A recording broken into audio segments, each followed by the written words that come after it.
Woohoo! Hyper E-Ride, baby.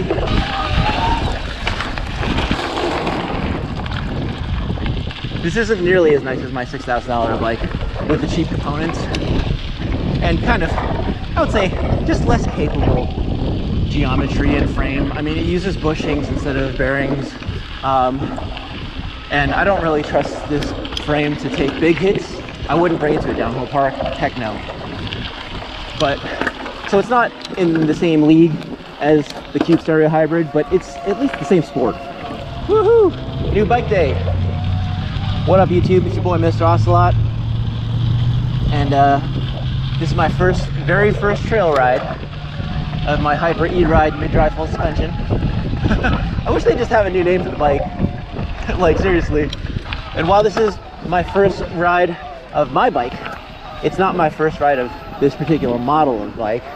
I did get to ride out in Vegas with my boy Tony Ferreira, Vegas Hyper Adventures. He took me on a tour of the late night trails out there. Super fun. That was the highlight of my trip. If you're out in Vegas, I highly recommend hitting up Tony. If you happen to already own a Hyper E-Ride, I highly recommend checking out the Facebook group. There's an owners group. It's not run by the company or anything. My guy June, he started it years ago, and people like me found it when shopping for the bike, and it's kind of grown to a community of hundreds of people that are posting all the time and sharing their experiences, asking questions, troubleshooting repairs. Check it out. Now, if you're new to the Hyper brand, I know that it might be scary buying a bike from a new brand that's not like from a dealer, like a Specialized or a Cannondale or something, but Hyper is money. They're owned by Kent Bicycle, which is like the big manufacturer for all the Walmart bikes, and a lot of us on the Facebook forum have had, you know, like minor issues with parts breaking and electrical components failing, and it turns out like Hyper customer support is money. They got a phone number, they got an email address, they got a website. All three, they're very responsive.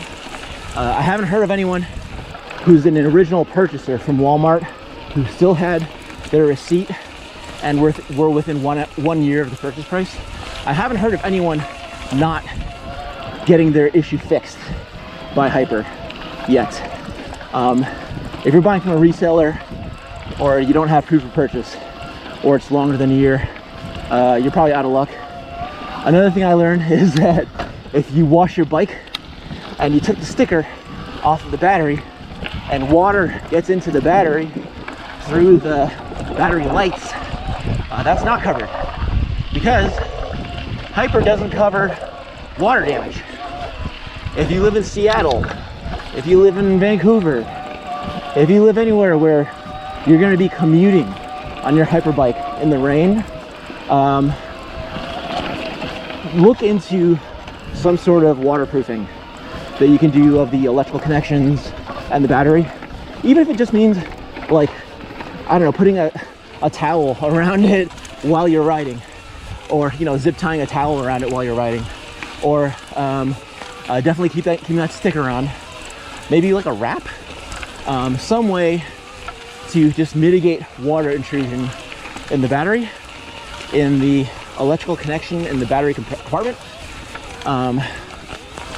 Yeah, your Hyper bicycles are not warranted against water damage.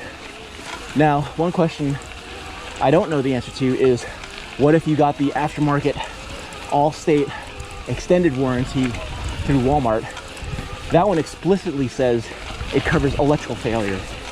I bet they would get you the part you need, reimburse you for the part you need, or get you a new bike, or get you a refund.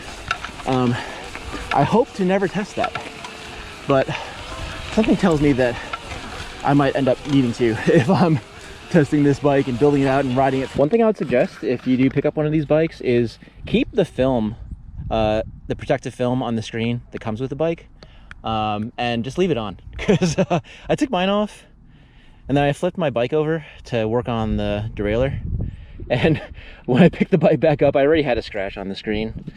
So what you see here is I just put some like packing tape on there very poorly to just have like some film over the screen. But yeah, when you assemble your bike, just leave the protective film on the screen. Guys, this motor is sick.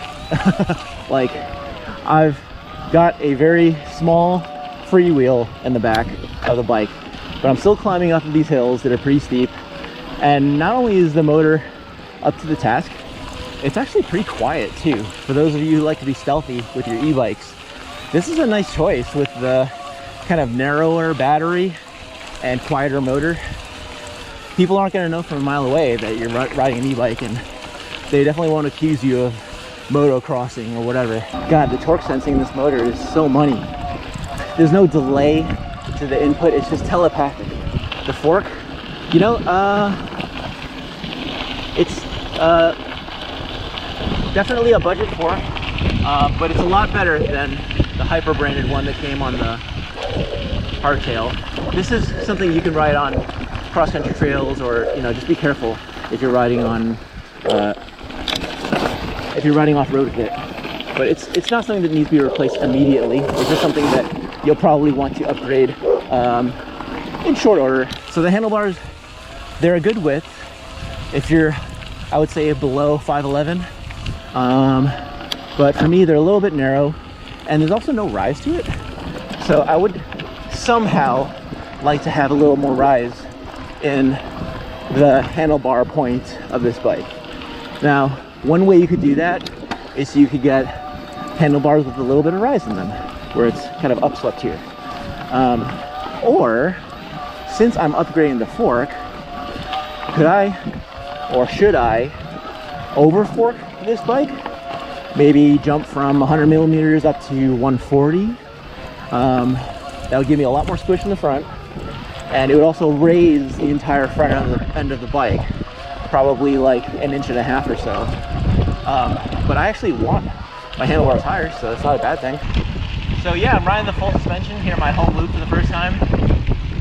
I do feel the rear, it's only 38 millimeters, but I do feel it. Big difference between having some squish and no squish in the back. But it's not a lot of travel. It feels every bit of the 25% of travel that I've normally got. But it's nice. It's a lot better than the hardtail. Yeah, I tried to jump that one. That wasn't happening. There's no real bounce off the suspension. It's just there to absorb bumps. All right, slightly technical climbing, y'all. Loose, sandy, steep. Here we go.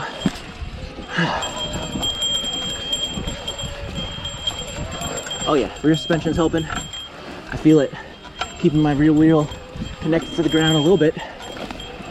38 millimeters worth. But any undulations in the ground less than 38 millimeters, this baby's got no problem with. All right, there's no way the E-Ride hardtail gets up that.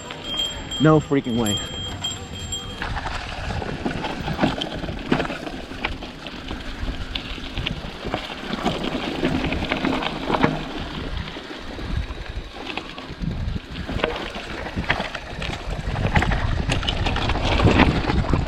I did use my shock whiz on this ride, so it was recording data about the rear shock, and I learned some things.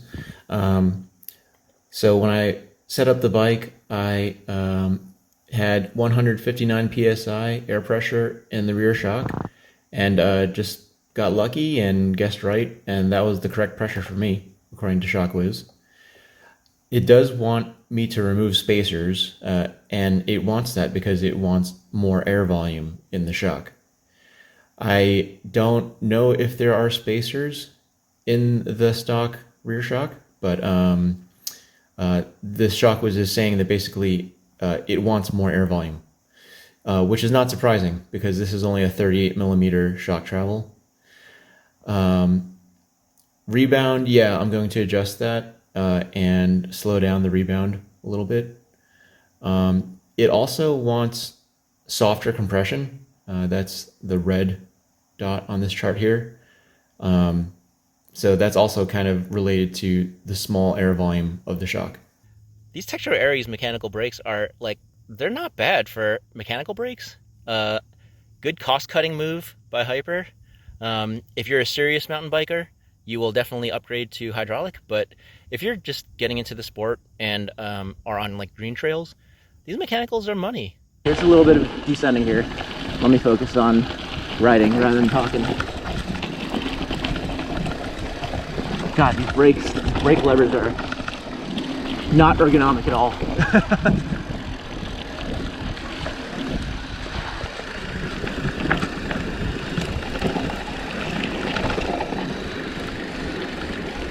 I will say the stopping performance is not bad. I probably could stop here if I needed to. It would just take a long time and a lot of wrist muscle.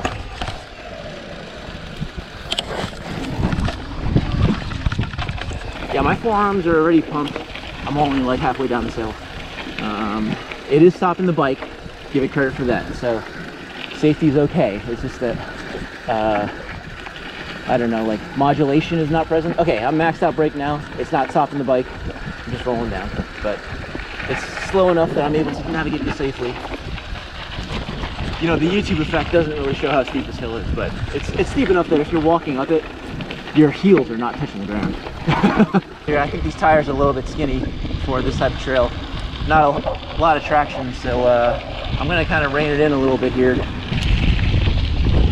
I'm a little hesitant to let it go on these downhill sections because I don't trust these tires. They're sticky, but they're narrow and they have very shallow lugs. So tires, yeah, those are something I'll be upgrading. Okay, here's a pretty steep hill that we're going up. And I'm in the lowest stock gear in the mega range here.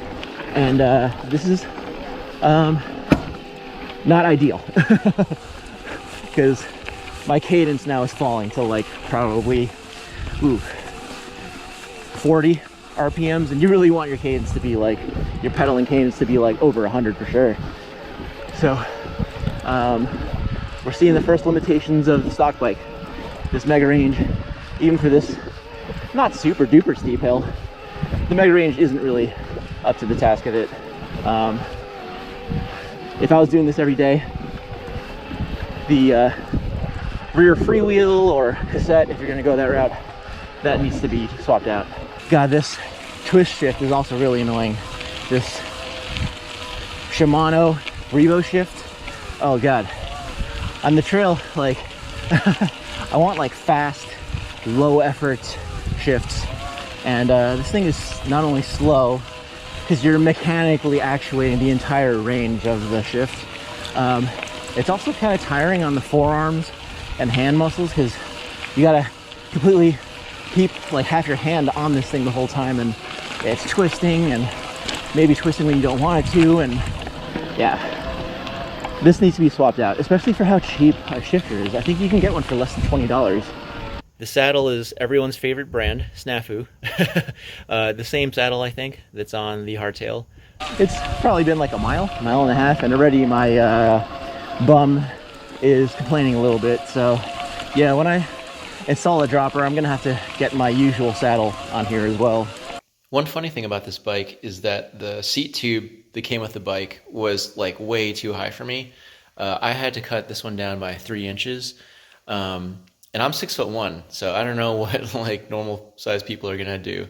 But if you don't have a way to cut down a seat tube, check this out. I got this rigid tube cutter off of Amazon for $26, and it works really well.